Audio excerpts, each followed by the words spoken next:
สวัสดีครับต่อไปในหัวข้อลาวส่งออกสินค้าเกษตรครึ่งปีแรกทะลุ870ล้านดอลลาร์นะครับหรือราว30,000ล้านบาทนะครับอย่างนี้ครับข่าวเมื่อวันจันทร์ที่20มิถุนายน2022นะครับรัฐมนตรีว่าการกระทรวงเกษตรและป่าไม้ของลาวระบุว่าลาวทำรายได้จากการส่งออกสินค้าเกษตรช่วง6เดือนแรกของปีนี้อยู่ที่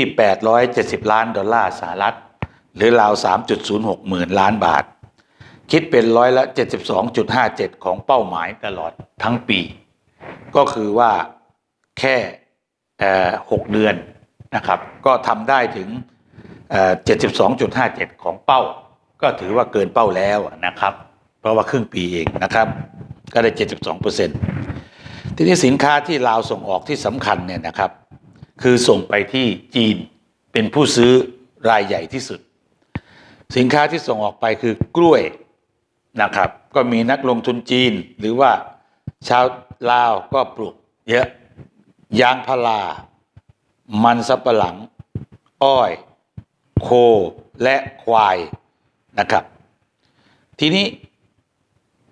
ถ้าเรามองอย่างนี้เราก็จะเห็นว่าจีนเป็นผู้ซื้อรายใหญ่ผมคิดว่าเราดูข่าวเบื้องต้นประมาณนี้พอเสร็จแล้วเราจะ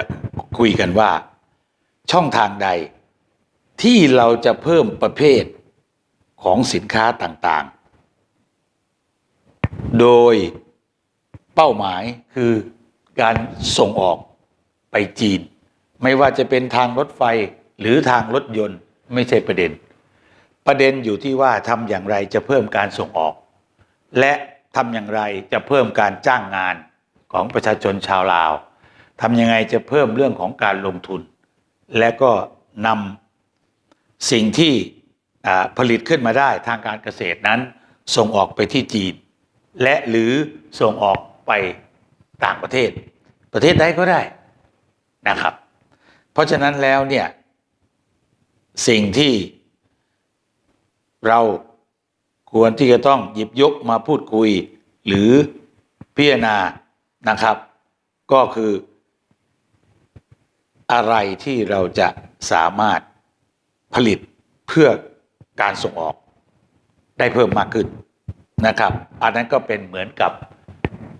คำถามนะครับสำหรับพี่น้องเกษตรกรนะครับทีนี้ทางรัฐบาลก็บอกว่า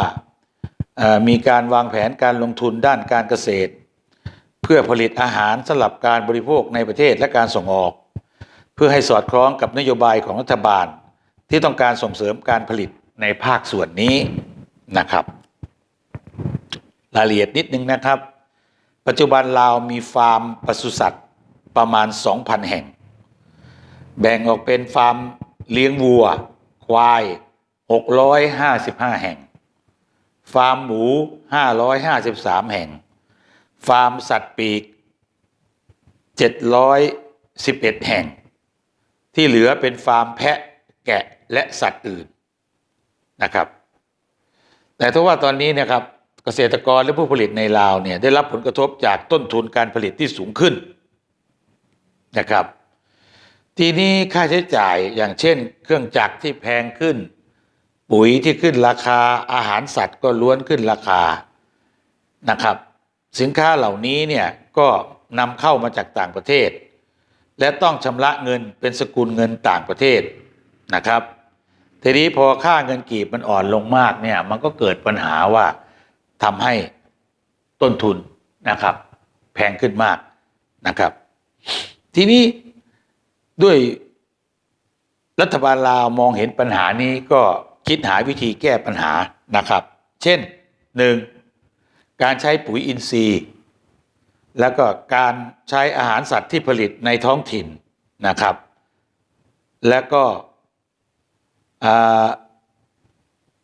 การ ทำนะครับ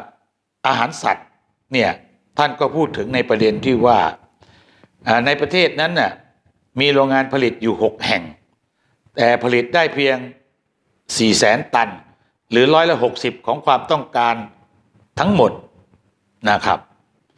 คือ 60% ทำได้400,000 ตันมีโรงงานอยู่แค่6แห่งนะครับสำหรับโรงงานผลิตนะครับเรื่องของอาหารสัตว์แล้วก็เรื่องของปุ๋ยเรื่องของอะไรต่างๆคือสรุปเราก็มองประเด็นปัญหานะครับว่าถ้ามีปัญหาอย่างนี้ช่องทางในการแก้ปัญหาก็คือการผลิตสินค้าในประเทศเช่นการให้ความรู้กับประชาชนในการผลิตปุ๋ยอินทรีย์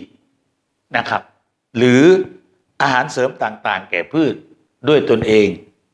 อย่างในประเทศไทยเนี่ยมีการผลิตนะครับสิ่งเหล่านี้เองค่อนข้างจะมากด้วยเกษตรกรก็ดูจาก YouTube นั่นแหละครับก็นำไปผลิตทีนี้ก็เรื่องอาหารสัตว์เนี่ยว่ากันที่จริงแล้ว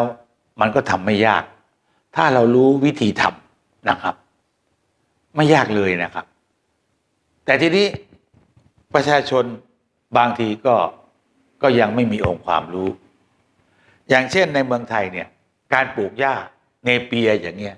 สามารถให้อาหารปลาอาหารวัวควายอาหารอะไรแพะแกะได้หมด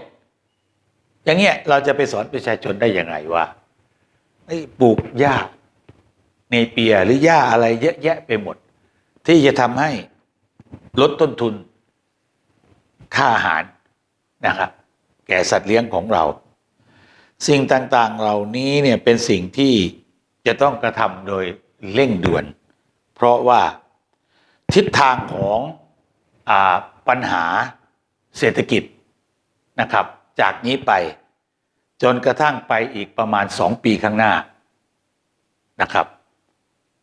ยังคงเป็นทิศทางที่ไม่ดีวิธีแก้ปัญหาก็คือลดการพึ่งพาการนำเข้าแล้วก็กลับมาเน้น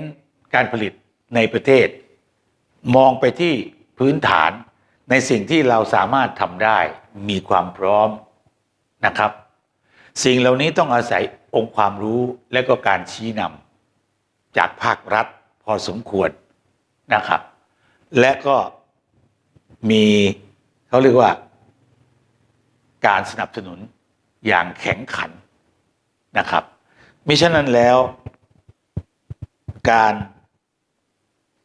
ผลิตสินค้าเกษตรก็จะยังคงเป็นปัญหาอยู่มากและจะทำให้สินค้ามีต้นทุนที่สูงพอเราไปแข่งขันกับประเทศเพื่อนบ้านอย่างไทยอย่างพม่ากัมพูชาหรือเวียดนามบางทีเราก็จะไปสู้เขาไม่ได้นะครับเพราะว่าไอ้ต้นทุนค่าแรงงานค่าอะไรต่างๆมันสูสีดูดีกันหมดนะครับดังนั้นแล้วเนี่ยไอ้ปัญหาต่างๆเหล่านี้มันเป็นเรื่องใหญ่ที่ทุกๆประเทศก็แก้กันไม่จบไม่สิ้นสักทีไอ้ผมอ่านไปก็รู้ปัญหาก็มองรู้ว่ามันก็ไม่ง่ายคือพูดนี่มันง่ายนะครับแต่เวลาทำจริงแล้วมันยากเพราะเกษตรกรนั้น50% ของประเทศแน่ๆทุกประเทศนี่มันประมาณนั้นเลยทีนี้องค์ความรู้ของแต่ละคนก็มีความแตกต่างความพร้อมก็มีความแตกต่างสถานที่แหล่งที่อยู่นะครับก็แตกต่างแหล่งน้ำกำลังตลาดแหล่งขายทุกอย่างนะครับเป็นองค์ประกอบที่สำคัญของการเกษตรดังนั้นแล้วคนพูดง่ายแต่ว่าคนทำคนแก้เนี่ยมันก็แก้ยากไอ้ผมผู้ที่จะมาพูดคุยเสวนากันแลกเปลี่ยนความรู้กันไอ้เรื่องสินค้าเกษตรเนี่ยก็รู้เลยว่าไม่ง่ายแต่ก็เป็นกำลังใจให้นะครับว่าเราก็ต้องสู้ไปนะครับเกษตรกรทั้งหลายสวัสดีครับ